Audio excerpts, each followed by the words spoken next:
Chapter कौन सा चल रहा है? वेव ऑप्टिक्स चल रहा है। और आज मैंने आपको वेव ऑप्टिक्स के बारे में बताया था कि हम लोग पढ़ते हैं रे ऑप्टिक्स, रे नेचर के बारे में, हम लोग पढ़ते हैं पार्टिकल नेचर के बारे में, और हम लोग अब पढ़ रहे हैं वेव नेचर के बारे में। मतलब लाइट को वेव कब कंसीडर करना है, उसके पीछे कुछ नियम हैं, कुछ पॉइंट्स हैं जो हमें पढ़ने हैं, दैट्स इट।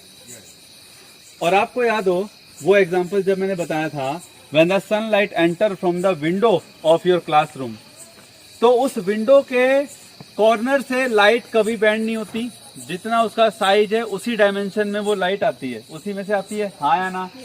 फोकस करना है, समझना है। वीडियो रिकॉर्ड हो रहा है उस पर ध्यान मत दो, सिर्फ अपने पे कॉन्सेप्ट पे ध्यान दो।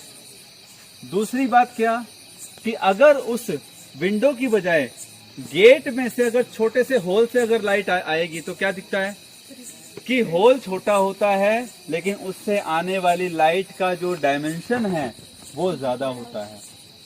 अब वेव ऑप्टिक्स कब वैलिड है? कब वैलिड है? कंपेरेबल। किसका size?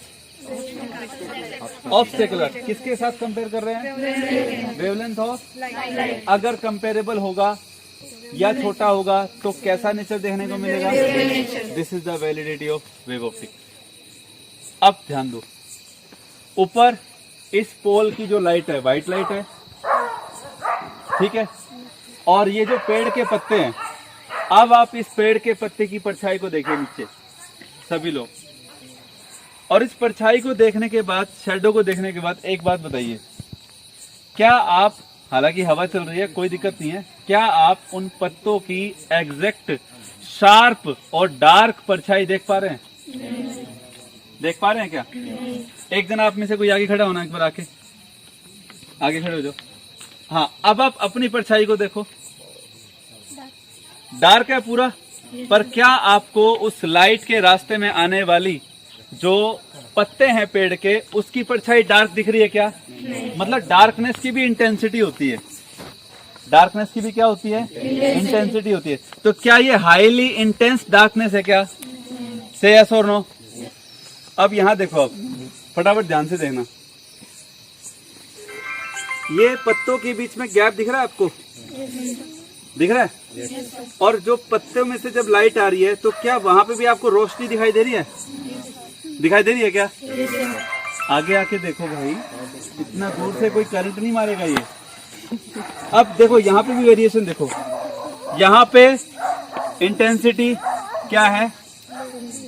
Darkness of, intensity of darkness कम है।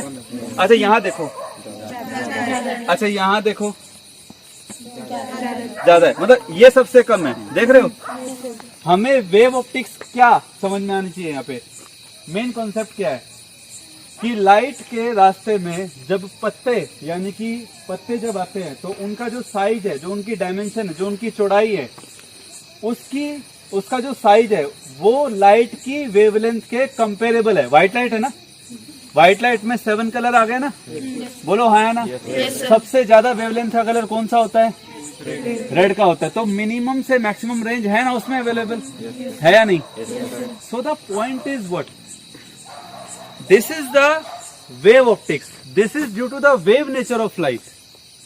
कि आपको इधर दिखाना एक बार, कि आपको यहाँ पे पत्तों के साइड से भी रोशनी दिखाई दे रही है, ज्यादा डार्क नहीं है, फिर भी आपको रोशनी उसमें दिखाई दे रही है। ऐसा क्यों हो रहा है? क्योंकि जो लाइट है वो उनके कॉर्नर से बैंड हो रही है, मतलब लाइट के रास्ते में रुकावट आ गई, ऑब्स्टेकल आ गया, फिर भी ऑब्स्टेकल के कॉर्नर से लाइट बैंड हो रही है। हो रही है कि नहीं हो रही? और कॉर्नर से बैंड होने का मतलब कि एग्जैक्ट अपने को यहां उस पत्ते की परछाई दिखनी चाहिए थी पर नहीं दिखी। क्यों? सीरियस समझ में आ रहा है? समझ में आया कि नहीं आया? बोलो। अब जहां पे घने हैं पत्ते, बहुत सारे ज्यादा हैं, बहुत ज्यादा है, देखो वहां पे क्या होगा? वहां पे क्या होगा? वहां पे आपको शार्पनेस दिखाई दे रही है, पर एक एक पत्ते की अभी भी नहीं है। वो झुंड की वजह से है, वो ग्रुप की वजह से। से यस और नो?